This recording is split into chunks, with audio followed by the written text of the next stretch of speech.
ఇక కూటమి ప్రభుత్వం అధికారంలోకి వచ్చి 6 నెలలు గడిచినా ఇంతవరకు సంచార జాతుల వారికి గుర్తించిన దాఖలాలు లేవని వైసీపీ ఎంబీసీ విభాగం అధ్యక్షులు మాజీ ఎంబీసీ చైర్మన్ పెండ్ర వీరన్న అన్నారు. భీమవరంలోని పూలే భవనంలో జరిగిన ఈ సమావేశంలో వైసీపీ ఎంబీసీ విభాగం రాష్ట్ర అధ్యక్షులు, ఎంబీసీ కార్పొరేషన్ మాజీ చైర్మన్, సంచార జాతుల సంఘం వ్యవస్థాపక అధ్యక్షులు పెండ్ర వీరన్న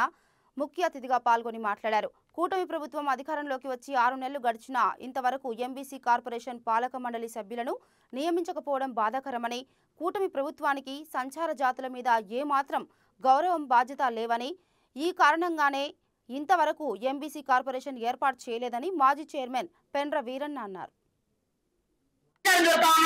అన్ని జిల్లా కలెక్టరేట్ల దగ్గర రైతులకు అండగా ఉండటం కోసం,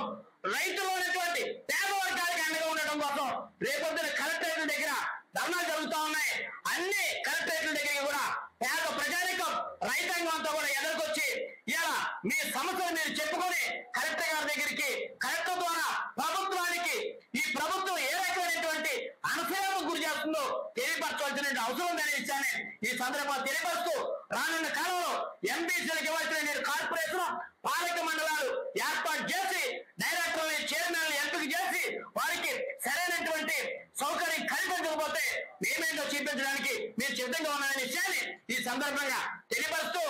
పార్టీ అధికారంలో లేనప్పుడు మీరు సాధికార సంస్థలు పెట్టి అన్ని సాధికార సంస్థలు కూడా మీరు కష్టపడి పనిచేయండి, అందరికీ కూడా చైర్మన్ పదవులు ఇస్తామని చెప్పడం జరిగింది. కానీ సాధికార సంస్థల్లో పనిచేస్తున్నటువంటి వారికి 50% పైగా, 50% పైగా ఎవరికి కూడా పదవులు ఇవ్వలేదనే విషయాన్ని ఇవాళ స్పష్టంగా కనిపిస్తుందనే విషయాన్ని మీ అందరికీ కూడా తెలియపరుస్తూ, ఇవాళ బీసీల్ని ఎంత అడగదొక్కుతా ఉన్నారంటే ఎమ్మెల్యే స్థాయిలో, మంత్రి స్థాయిలో ఉన్నటువంటి వారికి కుల కార్పొరేషన్ డైరెక్టర్లు ఇచ్చి వారిని బీసీలని అడగదొక్కుతున్నటువంటి ప్రభుత్వం కూటమి ప్రభుత్వం అనే విషయాన్ని ప్రజలందరూ కూడా గమనించాలి, వాస్తవాన్ని గమనించాలనే విషయాన్ని మీ అందరికీ కూడా తెలియపరుస్తూ, సంచార జాతులకి ఎంబీసీలకు కావాల్సినటువంటి ఓటా ఇవ్వాల్సిందిగా మనస్ఫూర్తిగా తెలియపరుస్తా ఉన్నాం, మా డిమాండ్ చేస్తా ఉన్నాం. రాజకీయ ప్రాతినిధ్యం కూడా కల్పించాలి.